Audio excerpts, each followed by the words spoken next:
And this is where our journey comes to an end.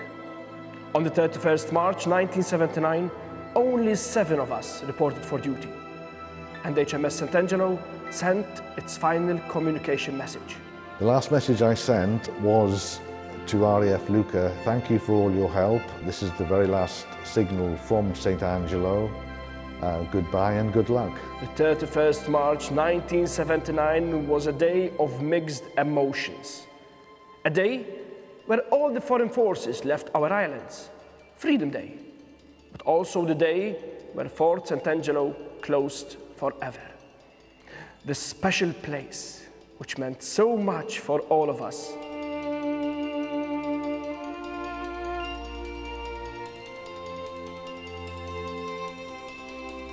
Spiċċa xi 150 f'daqqa. Ġet il-ġurnata għaddiet, tlaqna lejn id-dar, qatt ma ġara xejn. Bijan ibbildjajt il-familja tiegħi kif għandha tkun. Kien my bread and butter għall-familja. I loved it while I was in St. Angelo. Had a great time. Proud li int Malti li għandek dik ġomata. It was just a dream.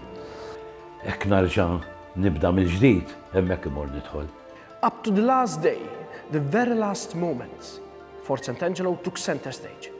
It was the last building vacated by the British forces. The ceremony started outside on the jetty. The Admiral came on the launch to inspect the last detachment of Royal Marines. They marched along the Vittoriosa Quay up to board the RFA Sir Lancelot. During the final ceremony at the Freedom Monument in Vittoriosa on the night of the 31st March 1979, the sailor chosen by HMS London to lower the Union Jack for the very last time was David Gilchrist. He also served at HMS Sant'Angelo in 1977. I think the Admiral, Cecil, knew that I was on board. Obviously, he knew my wife because she was his PA, and it's possibly how I got the job. That the sailor on the statue had 2 stripes, which is good conduct badges, and at the time I only had 1.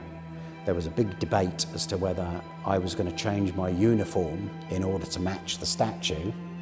So I had to borrow 2 badges off somebody else on the ship and sew them on frantically before we actually did it.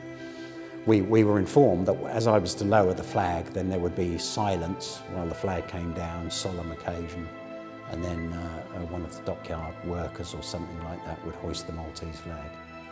But I remember when it actually came to lowering the flag, there was a tremendous amount of noise and cheering and horns and everything. Closing the door on that fateful day, being the last serviceman out, brought both joy and sadness.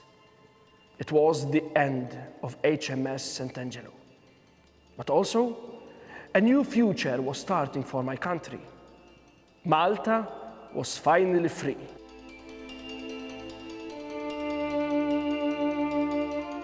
And here we are today, 40 years later, in Malta's most iconic building, a center stage for all major celebrations, a place restored to expose all of its glory. And the doors are not closed any longer. The doors are wide open to welcome the thousands of locals and tourists who come and visit. We hope to have given you a glimpse of life here, behind closed doors.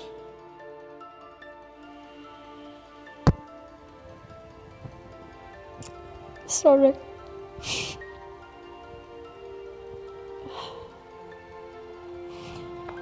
It's in my heart, honestly.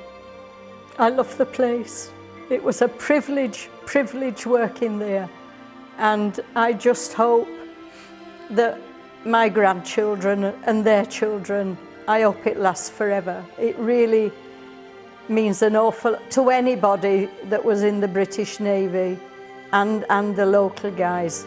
It's like home.